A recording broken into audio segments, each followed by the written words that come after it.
Hey guys, welcome back to the channel. Got another video for you today, working on the Civic again. I'm just still getting it prepared to go to the dyno later. And one thing I wanted to do with the car is install a wideband sensor. I think really wideband oxygen sensors on any tuned car that's got modification is definitely a must. Even if you don't have an aftermarket computer and you just want to monitor that just to make sure the car's running good, like it's not excessively rich or it's leaning out, so you're not going to risk detonation or blowing up your engine. So I think for the amount you actually pay for buying the sensor and the gauge is quite negligible to how much it could potentially save you later on. And if you're getting tuned with an aftermarket ECU, you can a lot of the times put the output from your gauge into your computer and run it in closed loop, which will help the fuel trims and make the car run more efficiently, fuel efficiently as well. So I've bought an AEM Wideband Gauge. This is one of the newer models. I've used these before in my other cars and I was very happy. So what comes in the box is the instruction manual, which is very detailed actually. And this harness plugs into the back of the gauge, and you've got your connections there for power, ground, and you've got a bunch of different sensor outputs like analog and digital. So if you want to wire it into different ECUs, you can do that. And then next, this is like the loom that goes into the gauge, and this end plugs into the oxygen sensor. So this one you'll be running through your car down to where the exhaust is. They're quite long, so even if you wanted to put your sensor towards the back of the car, then that's totally doable as well. Then next we got the gauge. So these newer series of gauges, they're actually quite thin. The old ones were like, came out to here. So this one is going to be easier to install. So you've got the two plugs in there, one for the oxygen sensor and the other one for the power and the outputs. So it's got a center here that shows you the reading digitally, and then there's a color LED that goes around on the outside also to show you. In this one you can change from lambda to oxygen percentage, things like that. And then we got the gauge. So this is a Bosch LSU 4.9 sensor, and then also we got a oxygen sensor bung. So this one you can weld onto your exhaust wherever you want to put it. And then there's some literature and other stuff you can buy. So I saw this, it's like a clamp you can put over your exhaust to install it if you don't want to drill a hole. And then come with some crimp terminal connectors for wiring in the gauge, and just a sticker. So that is the part number of the one I bought, and this one I just got off eBay. It was the cheapest kit I could find. It was $295, and it came within a week, which is good considering Australia Post how slow it is at the moment. So just a quick overview, your bung is going to go into the exhaust, and then your sensor goes into that, and then on your sensor you've got a plug, a male end, and then that's going to plug into the female end of this loom. And then this plug is going to go into the back of the gauge, and then also your other loom, that plug is going to go into the gauge, and then you're going to wire the red and the black. So the red for the power and the black for ground. So for mounting the bung, it recommends that you put it on at least a 10-degree angle. This is like a cross section of your exhaust pipe. So when there's condensation on cold start, it can actually drip off the sensor and it doesn't stay wet. It also says do not put it too close to the back of the exhaust because you'll get some oxygen potentially scavenging back through the exhaust. So I would recommend you install the gauge between the engine and your cat, or where your catalytic converter was normally installed. For me, I want to wire the gauge into my Honda. So it's got here a analog positive and negative, and they are the white and the brown wires. So for me, I got the white there and the brown, so that's going to be my positive and negative.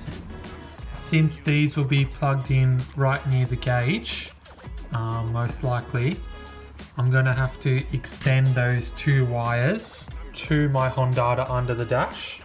So I'm just going to use some twin core wire just for the positive and negative, and it's red and black so I can identify that. Then if you're going to be wired into your ECU, you'll need a patch harness to add more inputs and outputs. Unfortunately, I don't have the patch harness. It was left with the old owner, so I need to meet up with him and get it. But you pretty much just plug it in the Honda and it's got a pigtail. I'll insert a picture now, and you just got to wire those positive and negative into the outputs on there, and just remember which one you've chose. Okay, so to start, this is going to be dependent on your vehicle, but for me, I've just been installing my gauges down below in this EK center console that I installed. I've shown removing this before, so I'm just going to quickly remove this center console out, and I'm going to install the gauge in the middle here. So I'm just removing the screws on the sides of the center console and the part that's connecting it to the rear handbrake.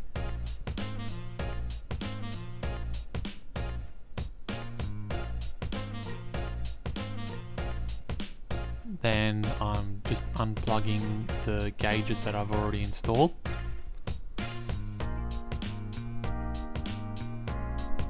Then remove the two screws holding the center cubby into the console.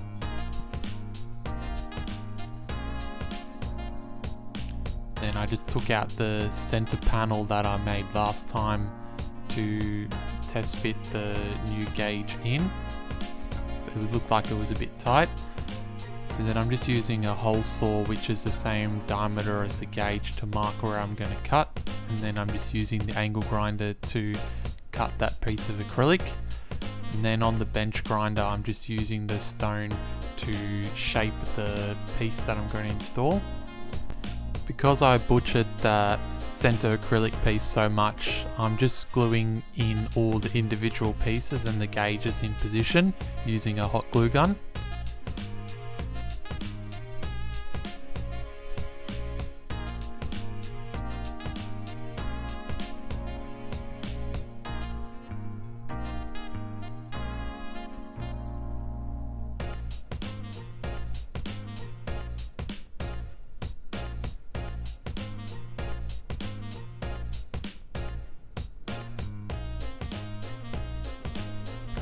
Next, I'm moving on to the wiring, so I'm just installing some male crimp terminals onto the power and a ring terminal onto the earth for the main power harness.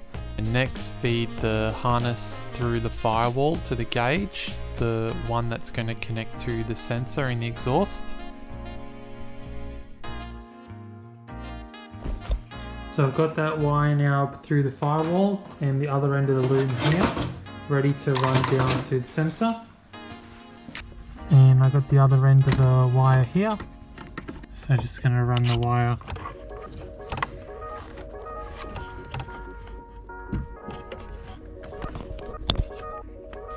wire through under the dash and then plug it into the gauge. So now the two wires are plugged in, and you just need to cable tie that wire up out of the way so it doesn't get in the way of your pedals. So for running the wire, you saw me before put it through the firewall. I've just gone under the clutch master, under the brake master, and then under the intake manifold to hide the cable. and then your factory oxygen sensor is down the bottom here. So I just ran it down the same path next to the battery, down past my fuel filter, and I've just got the plug sitting on the ground. So now we got to jack the car up and find the location where we're going to install the wideband sensor itself. So now the car's jacked up. You can see my harness that I ran just dangling down, and I've got the oxygen sensor here. So the factory one is just in the pipe there.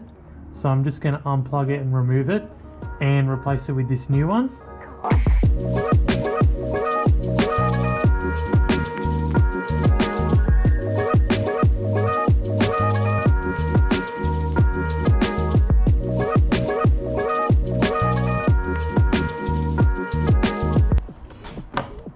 So old oxygen sensor removed. I just had to pull the plug and the wire up so it wasn't dangling on the ground.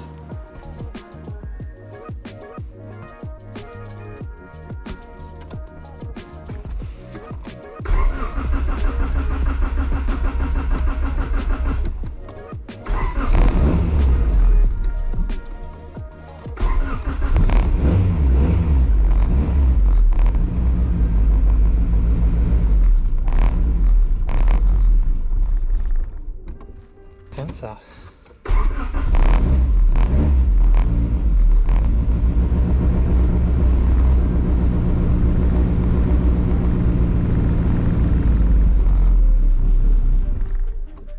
So unfortunately I thought that the Honda wasn't actually used the factory oxygen sensor, the narrowband, but after I moved there and I tried to install the wideband, it just would not run.